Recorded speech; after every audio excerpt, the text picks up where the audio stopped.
안녕하세요. 잡시광입니다. The world held its breath for a moment when news broke that a helicopter carrying Iranian President Ebrahim Raisi, Foreign Minister Hossein Amir Abdollahian, and East Azerbaijan Governor Malek Ramadi had crashed in a mountainous region, killing all on board. The news of the Shiite leader Iran's president dying in an unexplained accident amidst the fierce war between Israel and Hamas has captured everyone's attention, as it could potentially lead to another period of intense uncertainty in the already volatile Middle Eastern situation.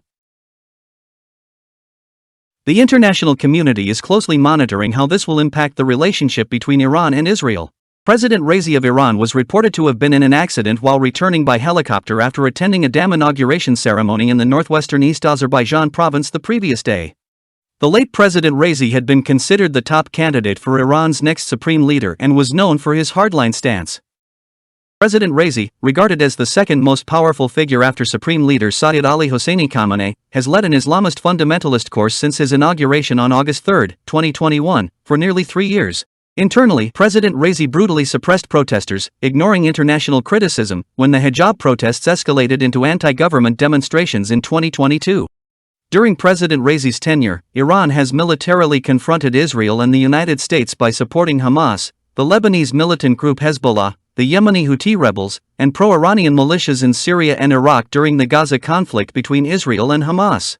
Especially, after the attack on Israel's consulate in Syria on April 13 to 14, 2024, Iran demonstrated an extremely hardline stance by launching a retaliatory attack on Israeli territory for the first time in history. The sudden death of President Raisi, who had been spearheading this hardline policy, was significant enough to capture the international community's attention regarding the Middle Eastern situation. Especially, when photos of his final flight were released, public sentiment in the Middle East began to surge. This was because doubts grew over why, out of the 4 helicopters, only the one carrying the president crashed. As a result, not only the West, including the US and the EU, but also Saudi Arabia, a Sunni powerhouse that recently normalized relations with Iran, are closely monitoring the crash reports. Tehran is filled with mourning, and there is even public opinion forming that the incident happened because the aircraft was American-made, blaming the United States. In fact, it is said that obtaining parts was difficult due to sanctions. For the United States, which has led various sanctions against Iran, the unexpected situation arising ahead of the November election seems to complicate considerations regarding its future impact. The New York Times stated that this accident is likely to have a significant impact within Iran, highlighting factors such as anti-government uprisings like the hijab protests, growing dissatisfaction with the ruling power as seen in the March parliamentary elections, the currency's plunge to a record low and the resulting inflation, and the economic deterioration due to U.S. sanctions as sources of instability in Iran. Ali Vaiz, Iran director at the International Crisis Group, a conflict-focused think tank, told the New York Times, in the event of President Raisi's death, the vice president must assume power and an election must be held within 50 days. This situation poses a serious internal legitimacy crisis and will be a significant challenge for Iran, which is confronting Israel and the United States in the region. However, as Iranian state TV and other outlets are initially attributing the helicopter crash to bad weather, there is speculation that international conflicts over the cause of the accident are unlikely to arise immediately. There is also analysis suggesting that the influence of the supreme leader is so absolute in Iran that the absence of the president may not significantly alter the main policy directions. The New York Times reported in April that most of Iran's retaliatory attacks on Israeli territory using missiles and drones failed, which might have been intentional. Experts suggest that Iran wants to avoid being drawn into a full-scale war.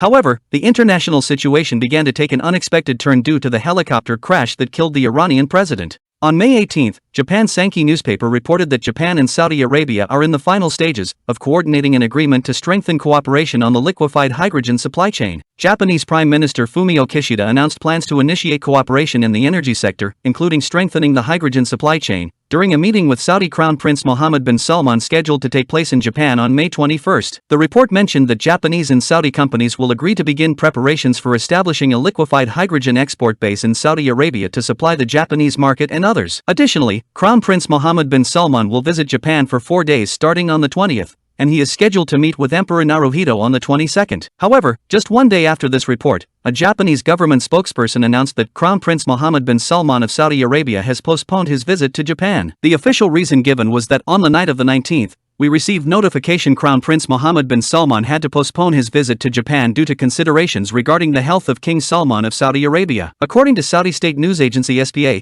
88-year-old King Salman bin Abdulaziz Al Saud of Saudi Arabia has been diagnosed with pneumonia and is receiving treatment at a royal hospital. The Japanese government had been making efforts to appeal to Crown Prince Mohammed bin Salman, known as a fan of anime and games, by organizing an event on the 21st in Tokyo. The event was to feature popular creators, including Yoichi Takahashi, author of the soccer manga Captain Tsubasa. However, all these plans have been thwarted due to the postponement of his visit. Additionally, Crown Prince Mohammed bin Salman visited South Korea on November 16, 2022, but did not visit Japan. He had also promised to visit Japan at that time but suddenly cancelled the trip. Saudi Arabia cited the king's health as the reason for skipping Japan, but Crown Prince Mohammed bin Salman's decision to cancel his visit can be interpreted in two ways. First, due to the sudden death of the Iranian president leader of the Shia faction, Saudi Arabia as leader of the Sunni faction, needed to rapidly focus on the changing situation in the Middle East. Because uncertainty surrounding the two dominant Middle Eastern powers, Iran and Saudi Arabia, has compounded, the entire Middle Eastern situation has plunged into a deep haze. However, while King Salman's health issues could be a factor of instability in the Middle East, their actual impact is relatively small, because Crown Prince Mohammed has been the de facto ruler since he became the heir apparent in 2017, effectively running the government. Secondly, Saudi Arabia is already engaged in significant cooperation with South Korea in fields such as hydrogen, construction, semiconductors, and AI. This cooperation and meeting were entirely initiated by Japan. From Saudi Arabia's perspective, which already has significant cooperative relationships with South Korea, there is nothing to lose. Sudden changes in the Middle Eastern situation due to the death of the Iranian president have caused Poland, which appeared to be taking a cautious approach to arms purchases, to suddenly feel anxious and become more proactive.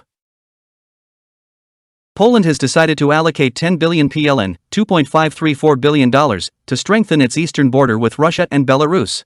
According to AFP and Bloomberg on May 18, 2024, Prime Minister Donald Tusk announced the so-called Eastern Shield Plan, which involves allocating 10 billion PLN to strengthen Poland's eastern border.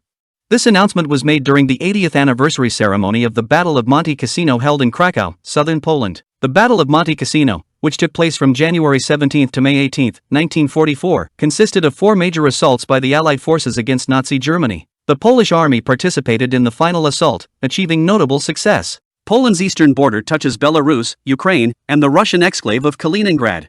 The Eastern Shield Plan includes measures to strengthen this border through the construction of fortifications and fences, creation of forests, and changes to the terrain. Poland has been strengthening its defense capabilities by importing military equipment from the United States and South Korea, modernizing its armed forces, and increasing its defense budget to 4% of GDP, the highest level in Europe, following Russia's invasion of Ukraine. Ahead of the European Parliament elections, Russia conducted hostile digital attacks, spreading false and misleading information to create confusion. Therefore, Poland, which had been reluctant to pay for arms purchases, drew attention by newly allocating over PLN 118.1 billion, $29.6 billion, in its 2024 budget. This is considered an unusual move, attracting attention both domestically and internationally. As the Middle Eastern situation becomes increasingly unstable following the helicopter crash that killed the Iranian president, and despite a decrease in Russia's firepower since the start of the war, Russia still poses a significant threat. It seems Poland has reassessed its position in light of these developments. Poland signed the following defense weapons contracts with South Korea in July 2022, following the Ukraine war. 48 Fa-50 fighter jets, 12 delivered in 2023. 980 K2 Black Panther tanks, 180 to be delivered by 2025, 10 delivered in 2022, 18 delivered in 2023, 18 delivered in March 2024. 648 K9 self-propelled howitzers, 212 to be delivered by 2026, 24 delivered in 2022, 42 delivered in 2023. 288 Chunmoo multiple rocket launchers, 218 to be delivered by 2027, 18 delivered in 2023.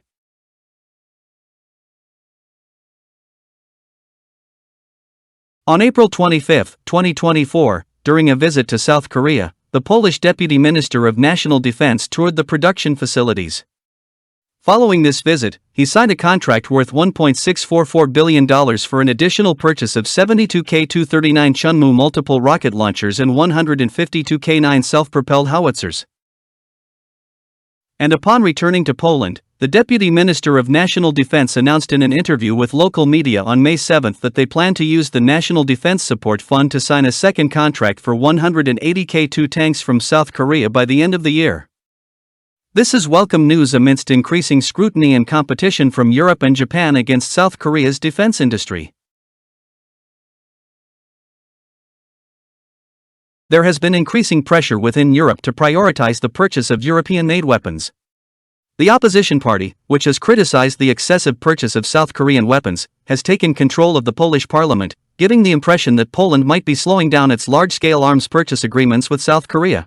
However, considering that South Korean defense companies are now overwhelming European companies in terms of production capacity, price, and delivery competitiveness, Poland, which needs to quickly enhance its defense capabilities, likely recognizes that it has no other choice but South Korea. 빠르게 끌어올려야 하는 폴란드 입장에서는 한국 이외에 다른 선택 여지가 없다는 것을 아마 폴란드도 알고 있을 것입니다.